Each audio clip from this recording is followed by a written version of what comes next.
Buongiorno e benvenuti su Deriver Lab. Allora, con questa puntata, con la seconda puntata, si conclude la riparazione e il restauro di questo amplificatore Emerson e vi devo accennare, ve lo anticipo, uno spoiler, è venuto piuttosto bene. Comunque in questa puntata vedremo tutte il rimontaggio, il ricollegamento elettrico delle varie schede e le varie tarature, sicché taratura di BIAS, taratura della tensione di alimentazione e quant'altro, e vedremo anche, scopriremo anzi le caratteristiche di questo amplificatore che sono ignote perché non ho cercato niente su internet. Misureremo la distorsione, vedremo la potenza che eroga e a grandi linee vi spiegherò in linea di principio lo schema elettrico, perché non ho lo schema elettrico di questo apparecchio. Useremo uno schema simile, perché questo è un amplificatore, ripeto, a monotensione, praticamente a tensione singola e non con alimentazione duale come la maggioranza degli amplificatori, sicché ha una regolazione leggermente diversa.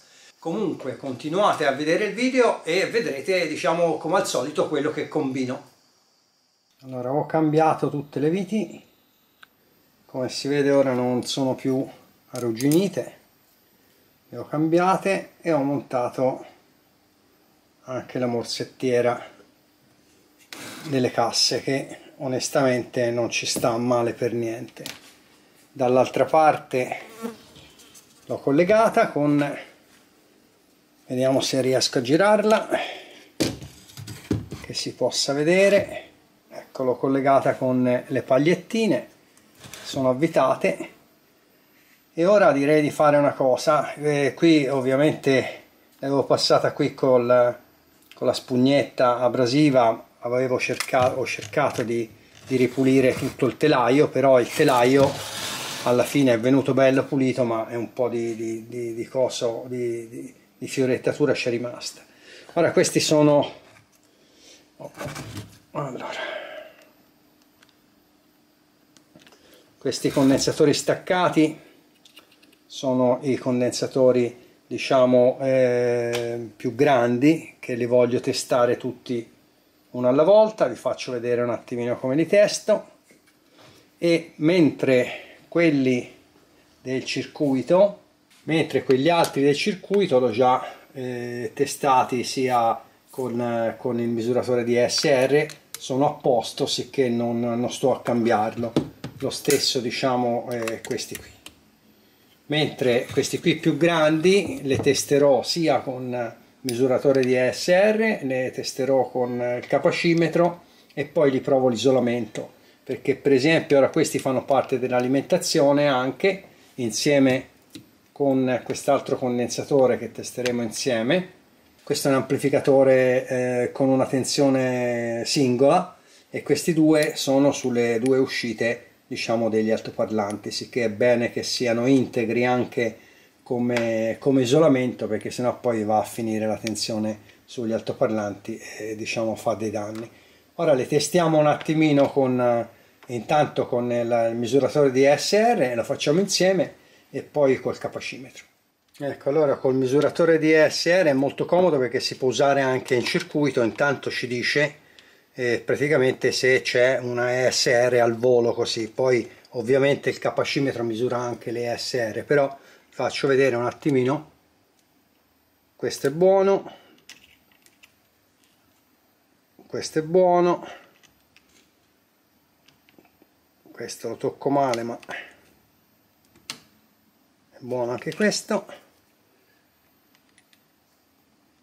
questo è buono e questo è buono.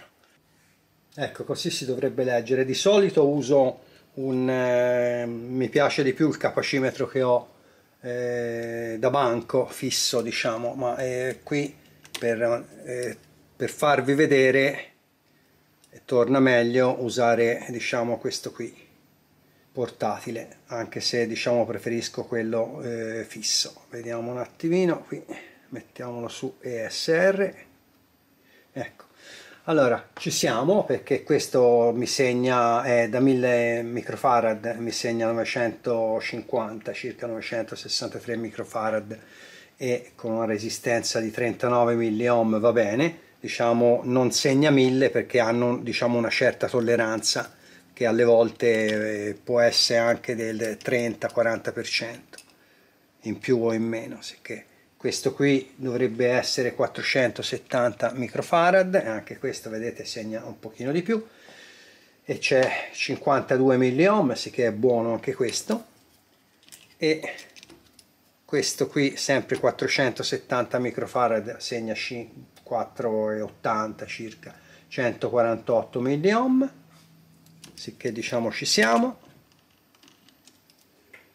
Questo qui è da 1000 microfarad, vediamo un po' se si legge, e segna 970 circa con 36 milliohm. E questo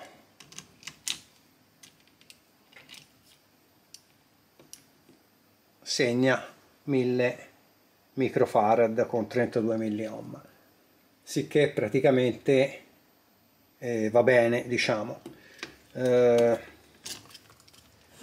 Poi vi faccio anche la prova di isolamento, che ora qui non vi faccio vedere con questi perché sennò diventa noioso, ma ve la faccio vedere ora con l'altro transistor, non mi rinvengo, con l'altro condensatore. La prova di isolamento la faremo con questo, e anche, diciamo, la farò con quegli altri, però da solo, senza farvi vedere tutta la pappardella. Allora, qui intanto possiamo vedere che ho attaccato il condensatore, è un 2200 microfarad, non so se si vede, e praticamente il capacimetro segna, vediamo un po', 2200, e c'è praticamente 22 milliohm, sicché praticamente il condensatore, diciamo, con questa prova è funzionante. Però potrebbe esserci dei problemi di isolamento che poi non va bene.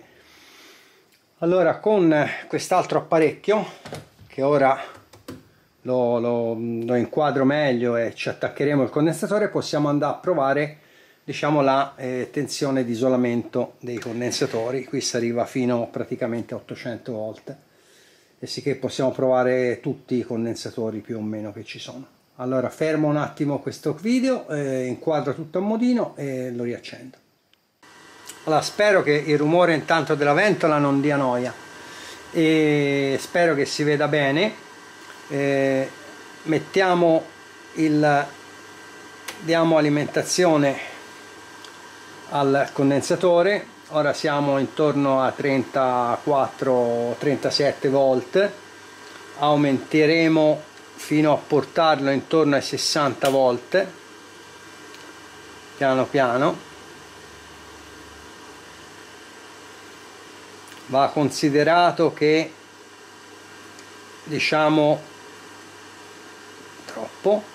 va considerato che la tensione di lavoro normale è intorno a 50 volt che eroga l'alimentatore. Allora, ora qui siamo fondo scala 100 mA, e ovviamente è in fondo perché ci mancherebbe, se segnasse ora, l'isolamento vorrebbe dire che è andato subito.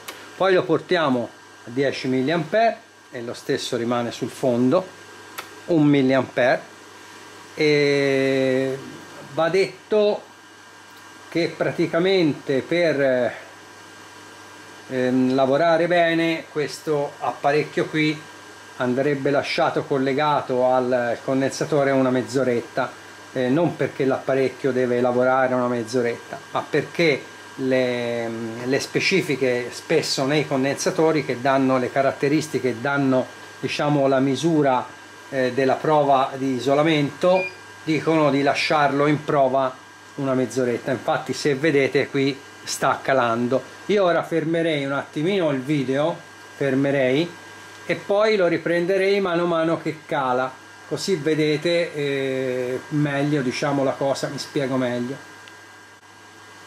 Allora è passato un quarto d'ora siamo sempre nella posizione 1 mA fondo scala e l'ago non si muove, sicché vuol dire che diciamo l'isolamento di questo condensatore c'è. Se anche salgo un attimino lui se ne va un pochino a salire, però poi scende praticamente quasi subito. Lo riportiamo ai nostri 60 volt, che è la tensione che lo vogliamo provare, perché ripeto lavorerà a 50 volt in circuito. Portiamolo anche su 100 microampere e il condensatore e il galvanometro rimane fisso sullo 0, sicché come isolamento questo condensatore praticamente è valido. Ora lo scarichiamo. Il guizzo che avete visto è perché ho spostato ovviamente il commutatore. Ora si sta scaricando e niente, lo possiamo rimontare in circuito perché questo condensatore risulta perfettamente efficiente. Ora nella stessa maniera misurerò gli altri che vi ho fatto vedere senza farvelo vedere a voi, perché la cosa diventa, come dico sempre, noiosa. Allora, ho terminato la misura di isolamento di questi condensatori. Tutti risultavano, diciamo, buoni, tranne questo, che era identico a questo qua e a quest'altro. Dava un isolamento inferiore a questi due che erano uguali a lui. Perciò l'ho cambiato, perché visto che non ha le stesse caratteristiche degli altri suoi gemelli, ho preferito cambiarlo perché magari in seguito poi poteva dare dei problemi. Questa qua è la scheda dell'amplificatore finale, qui ci sono i transistor finali e noi ora andremo a cambiare questi trimmer qui, questi 4 trimmer qui. La giro un attimino e vado intanto a dissaldare uno alla volta. Allora, la prima cosa che facciamo, nella speranza che ci sia un pochino, diciamo, di spazio per lavorare, è intanto ritocchiamo un attimino le saldature con un pochino di stagno per renderle un pochino più adatte ad essere staccate, in maniera che le abbiamo un attimino, come dire, con lo stagno nuovo, per dire, ammorbidite, anche se non è il termine esatto. Poi con la stazione dissaldante, ora magari sarò davanti, e iniziamo a levare il primo trimmer. Vediamo se viene. Primo trimmer, che è quello della regolazione poi dello zero centrale, che è questo. L'ho segnato un attimino di rosso per non confonderlo con l'altro, in maniera che posso vedere i valori, e la stessa cosa lo facciamo con l'altro. Ora io vi faccio vedere che ne cambio due, poi ovviamente le cambio tutti e quattro. Ammorbidiamo, ripassiamo, diciamo, rinviviamo le saldature, chiamiamole come si vuole, e togliamo anche questo. Dopo li vado a prendere, vediamo se ce l'ho disponibili.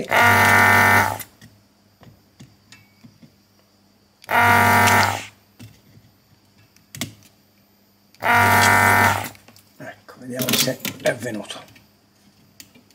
Anche questo è venuto. Allora, ovviamente non si legge niente, sembrerebbe un 500 ohm, lo misureremo con il tester, e questo, anche questo non si legge più niente, lo misuriamo un attimino con il tester, un attimino, prendo un tester Vulgaris, vengo subito. Eccoci qua, uno è da circa 20k, 19,99, che diciamo 20k, e l'altro vediamo da quant'è, e quest'altro è da 600 ohm, che ce l'avrò da 1000 comunque, tanto va bene lo stesso perché poi si regola. Un attimino le vado a prendere e poi li sostituiamo. Allora vediamo un po', 2 li ho già cambiati, quelli che avevo tolto prima, ce ne ho messo uno da 22k e uno da 4,70, non ce l'avevo da 600, ma mi sono accorto che tanto più o meno era tarato sui 150-200 ohm, sicché 4,70 va bene. Una cosa importante: quando montate dei trimmer che va fatta una certa regolazione, assicuratevi all'inizio, magari metteteli nel mezzo come ho fatto io con questo e con l'altro, in maniera che non siano tutti da una parte o dall'altra e ci sia, diciamo, una certa regolazione, ma non un fine corsa da una parte o dall'altra. E ora li saldiamo. Lo stesso a quest'altro, l'ho messo nel mezzo anche lui, l'ho misurato con il tester che dassero la metà, diciamo, della resistenza.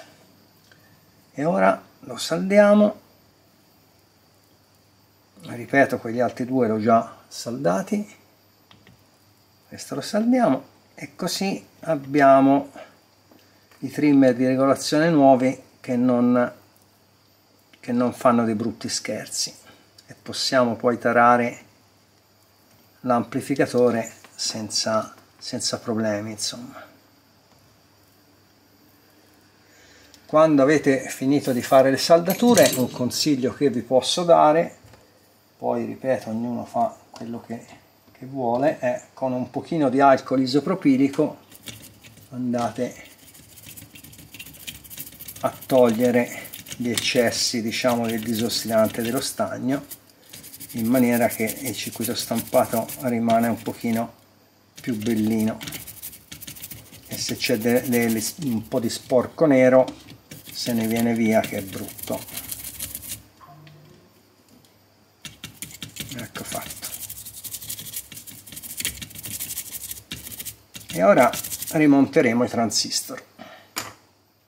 Allora, ora dobbiamo rimontare i transistor qua sopra. Le alette le ho ripulite, diciamo, gli ho levato la fioretta dell'alluminio, sicché ora vanno bene e vanno montate, vediamo un attimino, qua sopra in questa maniera qua, sicché, visto che i transistor sono già qua montati e questa poi ci andrà accostata, avvitata e messa a posto, in questa maniera qui io vi consiglio, se vi trovate, diciamo, in situazioni analoghe, di montare l'amica e la pastina isolante e l'amica e la pastina conduttiva, diciamo, in questo caso qui la appoggiamo direttamente con la pasta conduttiva sul transistor. L'amica ovviamente è questa, o la prendete nuova o la pulite come ho fatto io. In altri casi, ovviamente, dove il transistor lo potete andare a mettere direttamente sul dissipatore, potete ovviamente montarla direttamente sul dissipatore e avvitarci il transistor. In questo caso, visto che il transistor è già qua e di saldarli tutti non mi sembra il caso, facciamo, diciamo, un attimino al contrario, che invertendo l'ordine dei fattori il risultato comunque non cambia. Allora, io per mettere la pasta isolante, ce ne va poca, mi raccomando, non esagerate come fa qualcuno, perché diventa una schifezza, tanto ne basta poca. Io la metto con un pennellino, poi ci accosto l'amica in questo caso, poi ognuno la mette come vuole, uno la vuol mettere con le dita o col naso, è libero di farlo. Scusate, eravamo rimasti che si metteva la pasta, ma si era spenta la telecamera. Comunque la pasta l'ho messa, ora ci mettiamo l'amica, deve andare ovviamente sul buco centrata sul buco, e poi anche sull'amica ci diamo la pasta isolante o la pasta termoconduttiva, se si vuole usare un altro termine. E poi dopo ci monto io il dissipatore, perché se no mi torna male farmi, diciamo, riprendermi mentre lo faccio, perché tapperei solamente, copro la telecamera e basta. Allora siamo arrivati a questo punto, poi ve lo faccio vedere montato praticamente.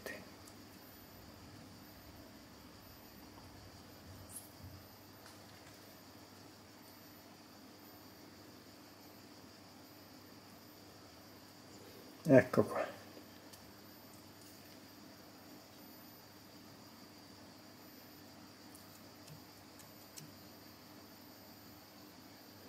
Ecco fatto, e ora lo monto e mi rifaccio vivo.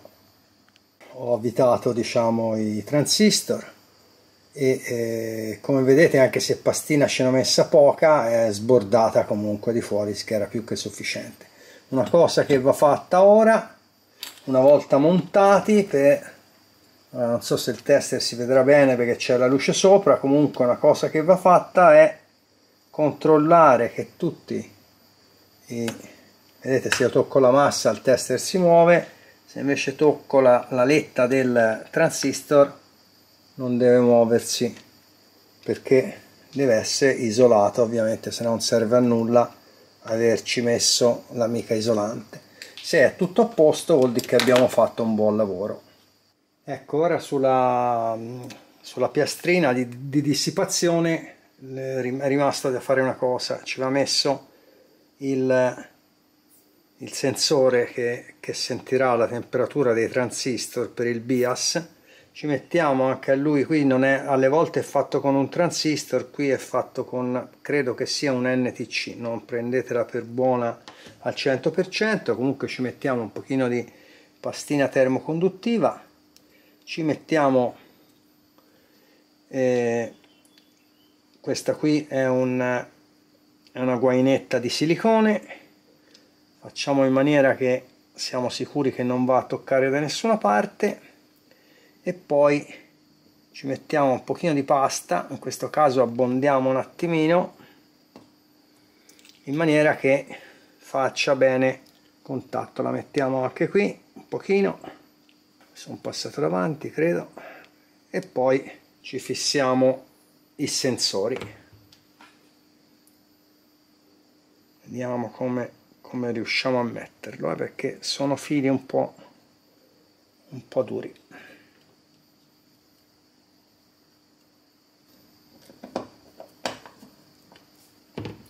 Faccio vedere un po' più grande.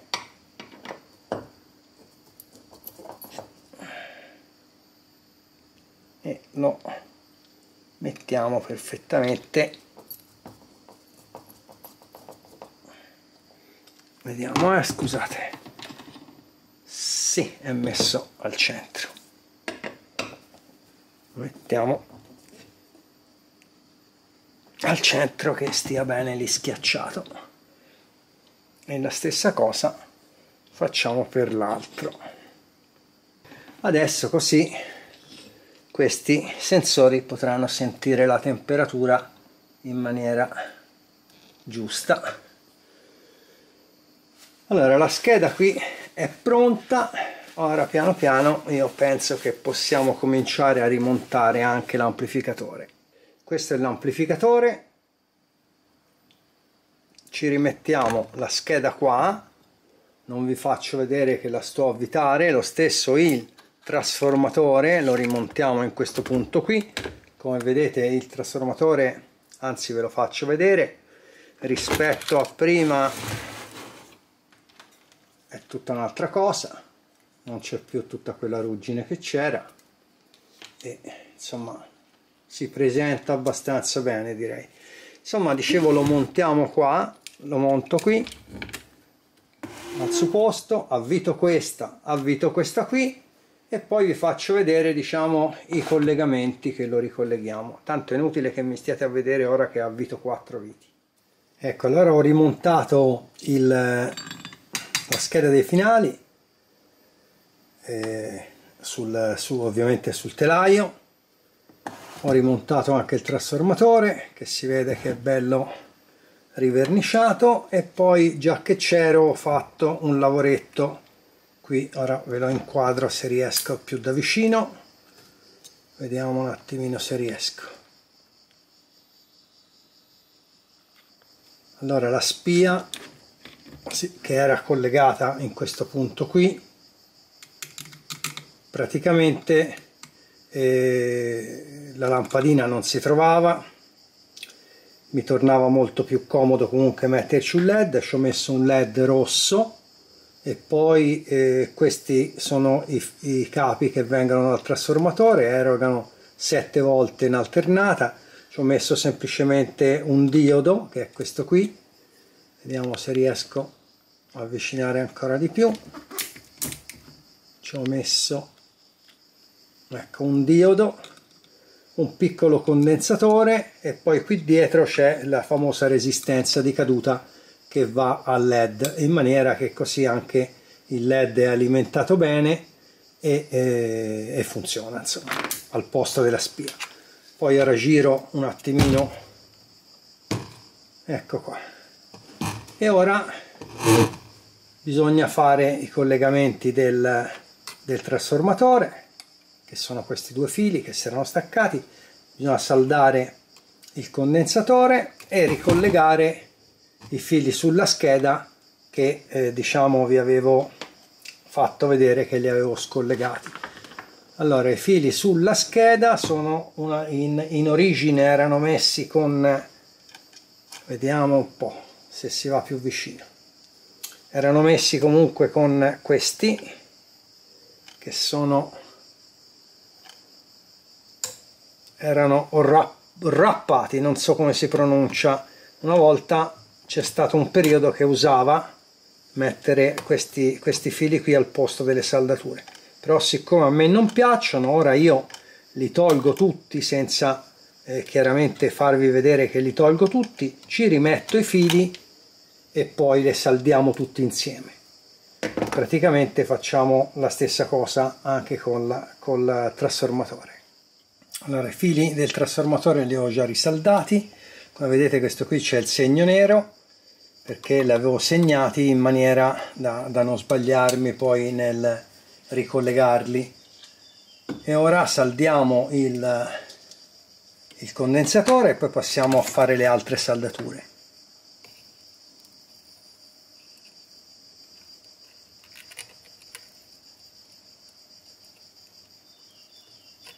Ora passiamo alle altre saldature, che sono queste.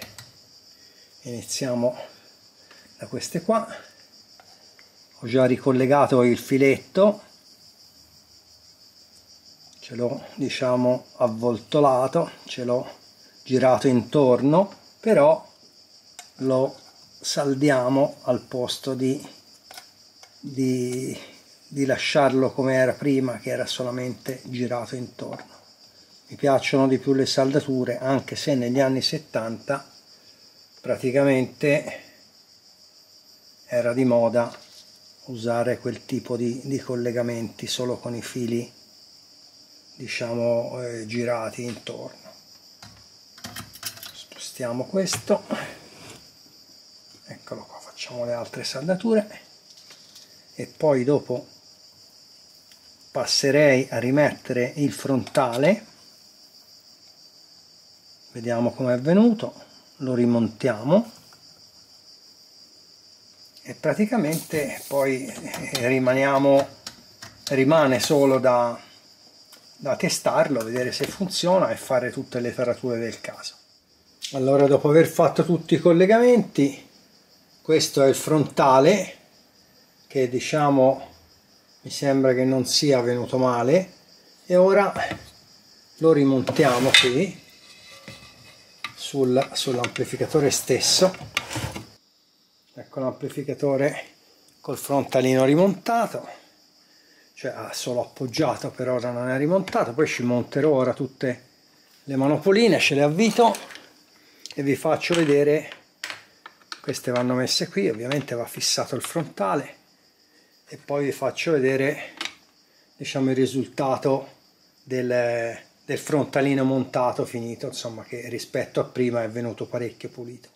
Ecco qua l'amplificatore, sono state rimontate, diciamo, le manopole, non sono proprio le sue ovviamente, poi se le trovo un pochino più piccole le monterò, però rispetto, anche il frontale è stato pulito con lo Chanticleer a modino, rispetto a come era prima già il frontale fa tutto un altro effetto.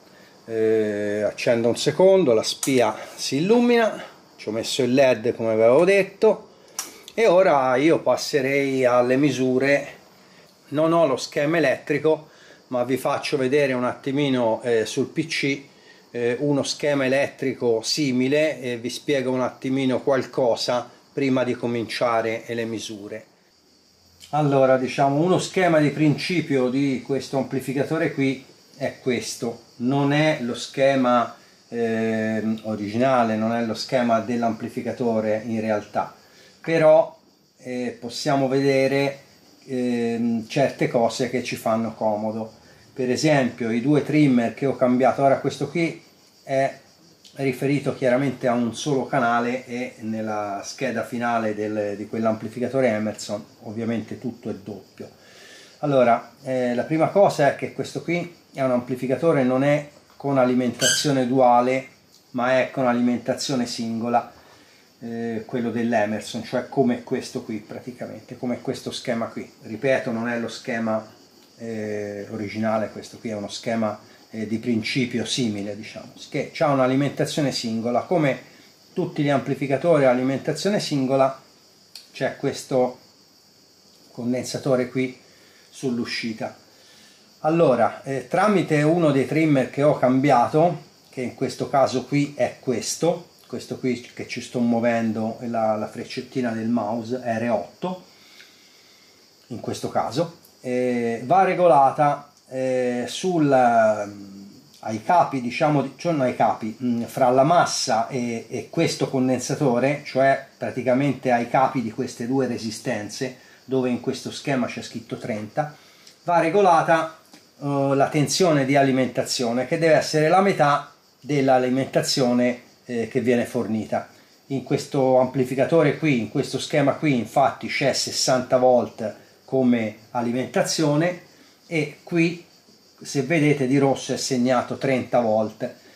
Diciamo, se l'altro amplificatore troveremo magari una tensione di 50 volt, qui dovremmo trovarne 25, ecco, regolando questo trimmer qui. Poi c'è l'altro trimmer che serve per regolare il bias, che andrà regolato per una corrente adeguata di bias, che non sia né troppo alta, perché se no poi scalda troppo anche a riposo, e non sia troppo bassa, perché se no c'è la distorsione di crossover. In questo amplificatore qui come sensore è stato usato questo transistor TR3. Nell'amplificatore della Emerson invece c'è un altro tipo di sensore, ma il principio di funzionamento è lo stesso. Questo TR3 in questo schema andrebbe collegato sulle alette di dissipazione, perché deve sentire il calore poi che generano i transistor. Nel caso dell'Emerson ci sarà un sensore sempre fissato sulle alette di dissipazione, e regolando il trimmer dovremmo dare una giusta corrente di bias. Ecco, ora passiamo diciamo proprio all'amplificatore vero e proprio a fare le regolazioni. Ecco, ora accendo l'amplificatore e passiamo alle regolazioni. Allora, qui vedete sulla sinistra, vedete il voltmetro praticamente, ho collegato il voltmetro al PC e vediamo direttamente sul monitor, così sul computer si vede meglio che a stare a inquadrare lo strumento. La stessa cosa poi sulla destra ci sarà l'oscilloscopio e anche quello è sul PC, così diciamo possiamo lavorare meglio. Qui c'è l'amplificatore, ovviamente, ora ve lo inquadro un attimino. Ecco, questo è l'amplificatore. Questo qui, in questo punto qui andremo a misurare la tensione che c'è ai capi di questo condensatore qui, e poi in questi collegandoci diciamo su questi test point qui, su questi fili qui, regoleremo la tensione perfettamente a metà rispetto a quella che troviamo in quel punto lì. Noi stiamo leggendo 60 volt, stiamo leggendo più o meno, perché chiaramente poi la tensione di rete è ballerina, e anche la tensione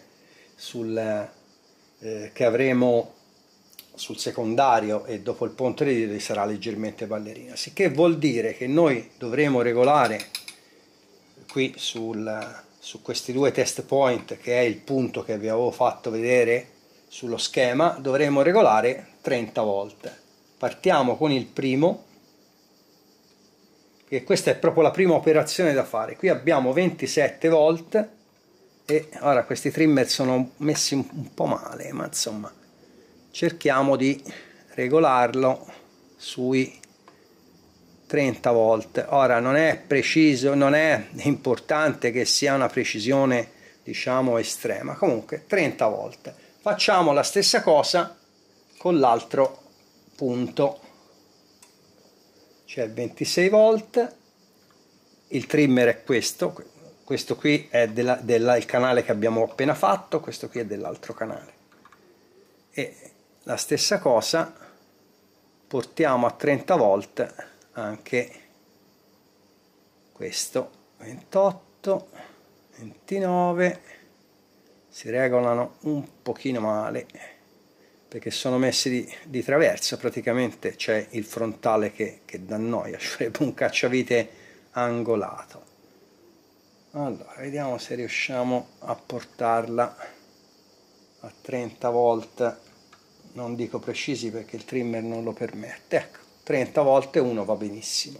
Ora dobbiamo passare a regolare la corrente di BIAS e vi spiego un attimino le cose, preparo e vi spiego un attimino le cose come si fa per regolarla. Corrente di BIAS sarebbe la corrente di riposo, per far sì che non ci sia la distorsione di crossover. Allora vediamo un attimino, io ho spostato, lo vedete qui nel riquadro, i terminali del multimetro ai capi di questa resistenza che vedete qua giù. Praticamente a una di queste due resistenze ci ho messo in parallelo il multimetro, in maniera di andare a leggere una data tensione che ovviamente corrisponderà a una data corrente che scorre nella resistenza. Allora avevo scritto da qualche parte fra i miei fogli che dai miei appunti che avevo, per un amplificatore della Emerson, per alcuni amplificatori della Emerson avevamo una tensione, scusate, che scorre sulle resistenze, che sono resistenze da 0,47 ohm, di circa 20-30 mV per una buona regolazione diciamo del BIAS, per eliminare la distorsione di crossover. Allora, per trovarla in maniera diciamo sperimentale, se non la conosciamo, possiamo agire in questa maniera qui, possedendo un oscilloscopio o anche avendo diciamo un distorsimetro, però che non tutti l'hanno. Comunque, allora, avendo un semplice oscilloscopio, se noi facciamo erogare all'amplificatore in uscita pochi milliwatt, in questo caso siamo intorno ai 50 milliwatt in uscita, non possiamo far erogare grosse potenze in uscita tipo 3, 4, 5 watt, perché a quel punto lì i transistor saranno in conduzione comunque e non la vediamo la distorsione di crossover, sicché diciamo in questo caso abbiamo circa 50 millivolt, 50 milliwatt in uscita dall'amplificatore.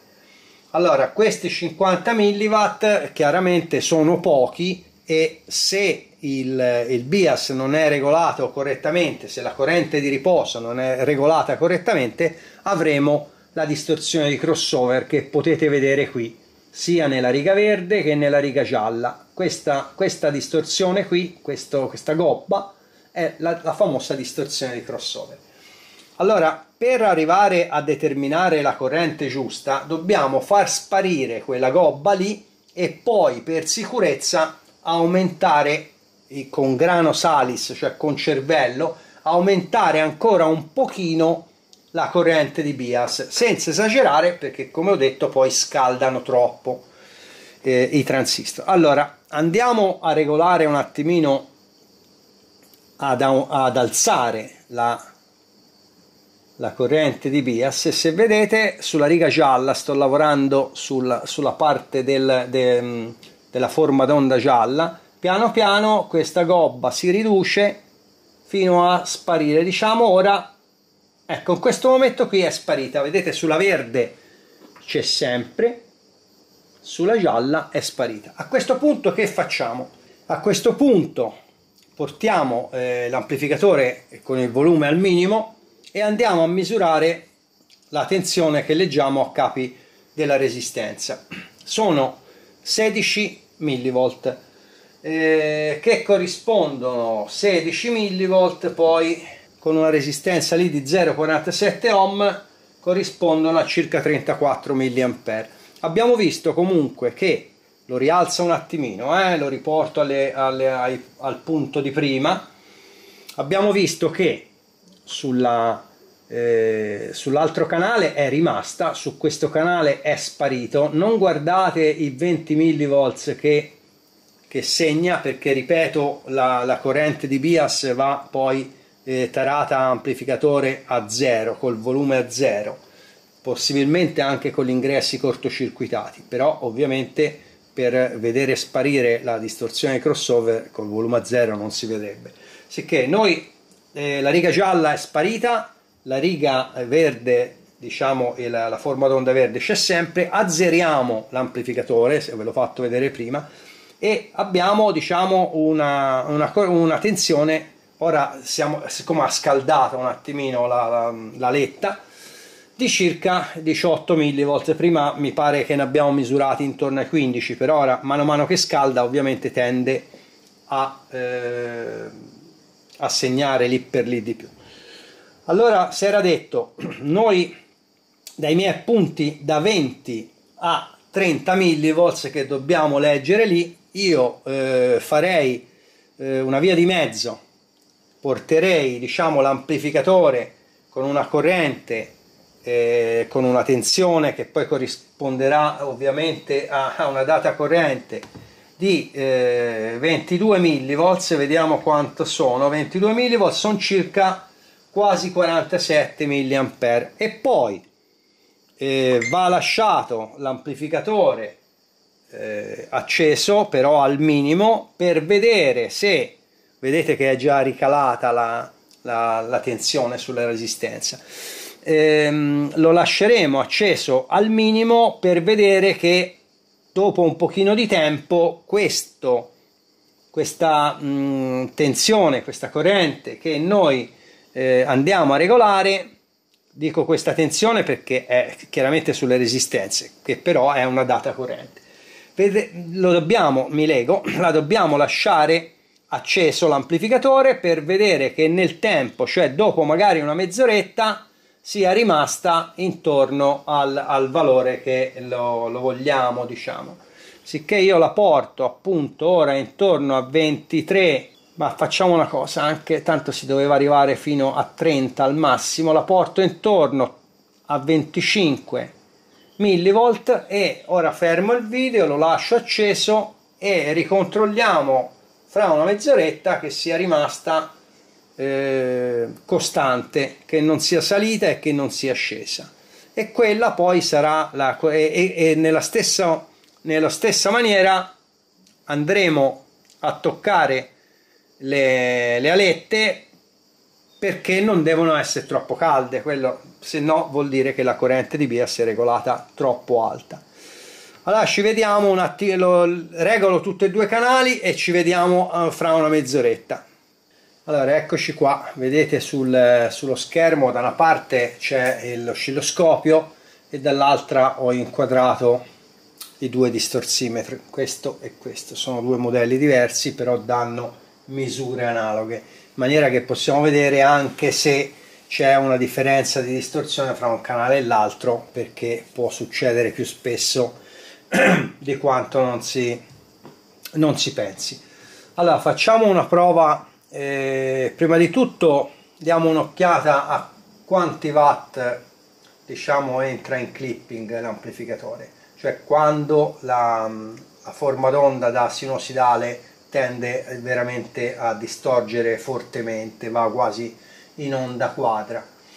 Allora alziamo, allora, vediamo, siamo a 20 watt, a 20 watt la forma d'onda è sempre buona, sicché un amplificatorino da 20 watt non è male. Se aumento ancora, vado, eccola qua, diciamo siamo intorno a 25 watt che distorce. Riabbassiamo, perché è bene che non scaldino troppo i finali, perché le basette di dissipazione non sono così grandi.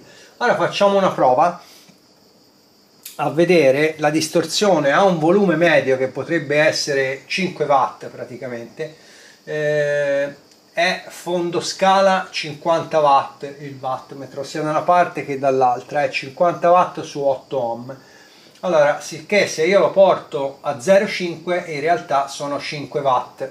Allora, con 5 watt abbiamo un canale che distorce 0,1% e qualche cosa, comunque 0,1, e un altro che distorce 0,2 e qualcosa, sicché un canale distorce più dell'altro. Mentre se andiamo a 20 watt, che sono praticamente la potenza massima erogabile, perché a 25 va in clipping, diciamo a 20 watt abbiamo ancora più differenza. C'è un canale che distorce 0,12%, sicché è più che accettabile comunque, e l'altro lo 0,5%. Ora c'è da dire che l'orecchio umano sembra, perlomeno, a meno che non sia, voglio dire, qualcuno con l'orecchio veramente fine, che sotto l'1% la distorsione non la senta o la senta veramente poco. Che diciamo le caratteristiche hi-fi stabilivano una volta, perlomeno negli anni 70, quando hanno fatto questi amplificatori, che doveva, per essere hi-fi la caratteristica doveva avere una distorsione inferiore allo 0, inferiore, scusate, all'1%, e qui ci siamo, diciamo, tranquillamente con 5 watt, che poi alla fine 5-10 watt massimo sarà la potenza che l'ascoltiamo, la distorsione si aggira 0,1, 0,2, e al massimo a 20 watt siamo, eccolo qua, a 20 watt siamo 0,12 e 0,5, sì che siamo tutte e due sotto l'1%. Sicché direi che l'amplificatore comunque sia funziona bene. Non ve lo posso far sentire suonare purtroppo, perché come si dice, YouTube poi mi blocca il video. Ora lo rimontiamo e vediamo come è venuto finito. Allora, questo video è finito, l'amplificatore è finito anche lui ovviamente, sono soddisfatto perché al di là della mera riparazione e del restauro, che comunque è venuto abbastanza bene, ora non sarà perfetto nella verniciatura, le manopole, come ripeto, non sono quelle originali, però ho provato l'amplificatore con un piatto e devo dire che sono rimasto sorpreso, a parte le mere misure strumentali che dicono fino a un certo punto, però all'ascolto va veramente questo apparecchiettino qui molto bene. Sono rimasto sorpreso, diciamo, della qualità audio che c'ha, veramente bassi, profondi, eccetera eccetera, anche con soli 20 watt di uscita. Comunque, se il video vi è piaciuto vi ricordo di iscrivervi al canale. Chi non si iscrive è un birbante, perché se no guardate il video ma non vi iscrivete, e a me fa piacere che vi iscrivete. e non vi costa niente, fra parentesi, e sicché io intanto vi saluto e ci rivediamo al prossimo video. Ciao a tutti!